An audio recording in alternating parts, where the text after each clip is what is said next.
And I'm tired, you guys. I'm tired.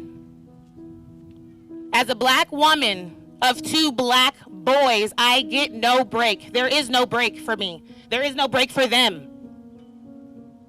What do you tell a 3-year-old who comes up to you and says, "Mommy, why did the police kill us?" How do you answer that question? Show of hand. How many of you have ever had to answer a question like that from your child? Please look around. How many hands can you count? I shouldn't have to tell my son walking into a store in pouring rain, put your hood down, take your hands out your pockets. 7, you guys. I wish there was more people of color out here right now, but most of them are scared. Yes. Yeah, they're watching, and they don't need to be scared. Half of them grew up here, was born and raised here, and they're scared, still scared to say what they feel because of how they'll be treated later. Or they might get pulled over later. And it's just sad. We have to have their backs now. Now. Later is too late. It's too late. We should have been did this a long time ago. Later is too late. We should have started this yesterday. I'm just glad to see that there's people out here that's now willing to listen and to understand, and then hopefully that'll help us change for the better. Because the way we're going right now is just going to get worse. And until we start standing up and speaking out, that's the only time they're going to listen. Thank you. Put yourself in the life of a black man for 1 second. Think about it. If you are leaving, going out in the community, not knowing when it will be your turn, that is scary. That is how black lives have been living for a long time. This is what democracy looks like. This is what democracy looks like. This is what democracy looks like. This is what democracy looks like. The conversations I have to have with my 2-year-old son, my 7-year-old son, my 12-year-old daughter, no parent should have to have these conversations. I shouldn't have to sit at my dinner table and say, hey, if a police comes up to you, make sure you don't move. You say, yes, sir. Any little movement can end your life. I have to tell my son, I would rather you to bite your pride and come home to me than not come home at all. Amen. And he's 7. He has to grow up at 7. And every black kid is like that. There's no rhyme or reason for me to have to tell my son, actually, matter of fact, Trey, stand up. I know he don't want to do this, I know you guys, but stand up. There's no sense in why I have to teach my kids the rules of engagement like they're at war.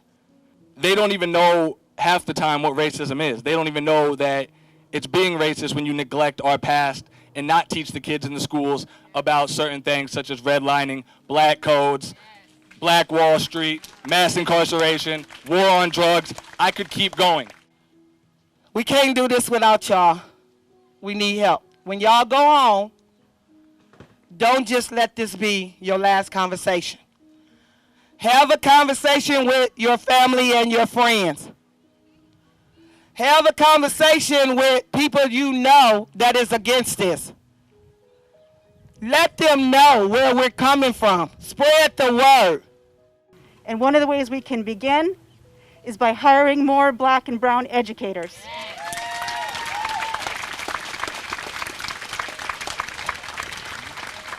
And not only hiring them, but how about keeping them? That's right. Hire, retain, and promote educators of color. We can identify one issue and we can work on them. Right now, we can work to change the police practice. We can work to have more affordable housing. We can work to have more teachers at the schools. And all this, we can do it. That's something doable. It's not something that we cannot do. It takes only all of us to come together. Thank you. There's no doubt about it. This has been going on for hundreds of years. I keep thinking that someday something will happen that will cause us to really stand up and say something. And when I say that, I think of a man named Edward Everett Hale. In the 1800s, he said, "I am only a man. I am only one man. I am not everyone.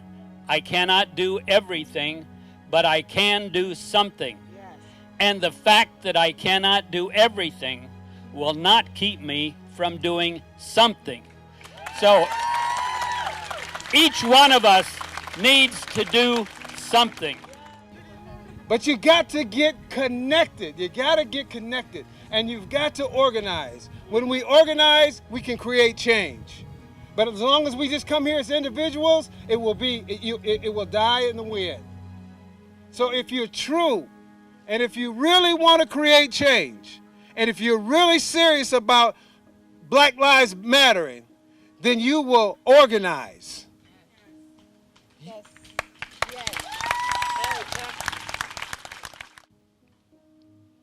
I need to know from all allies out there, what conversations are you going to start having with your children?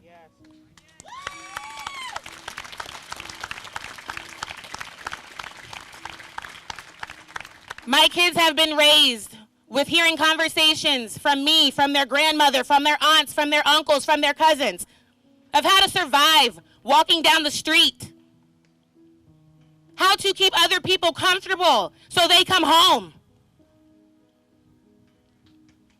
I need you guys to start having these conversations. Please. Thank you. So glad we're here. Hallelujah. So glad we're here. Thank you, Jesus. So glad we're here.